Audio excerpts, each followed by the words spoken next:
Hi friend, नमस्ते। मैं आशा करती हूँ ठीक हूँ। क्या करें, मेरा बेटा एकदम परेशान करके रखते। एक गाना और गाना है, बस चलिए शुरू करते इस प्यारे से गीत के साथ। माता रानी से मनोकामना करेंगे कि जो मेरा वीडियो देखे सबको मनोकामना पूर्ण करें मेरी माता रानी। चलिए शुरू करते हैं। बहुत बहुत बहुत ही प्यारा गीत है।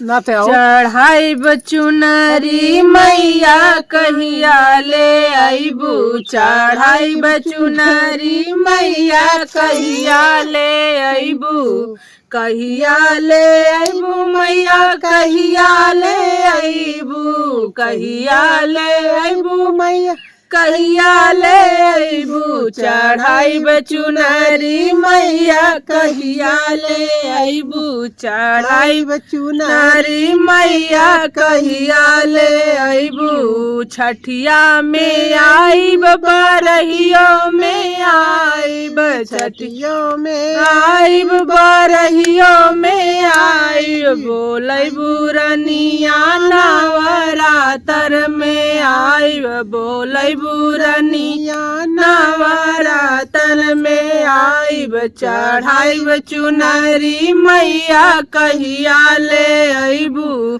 तिलकों में आईब, बियाहों में आईब, तिलकों में आईब, बियाहों में आईब, बोलैबू रनिया हम गवनों में आईब, बोलैबू रनिया हम गवनों में आईब, बोलैबू रनिया हम गवनों में आईब, चढ़ाईब चुनरी मैया कहिया ले आईबू, सुखों में आईब, दुखों में आईब, सुखों में आईब, दुखों में आईब, बोलैबू रनिया नवरातर में आईब, बोलैबू रनिया नवरातर में आईब, चढ़ाईब चुनरी मैया कहिया ले आईबू, चढ़ाईब चुनरी मैया कहिया ले आईबू,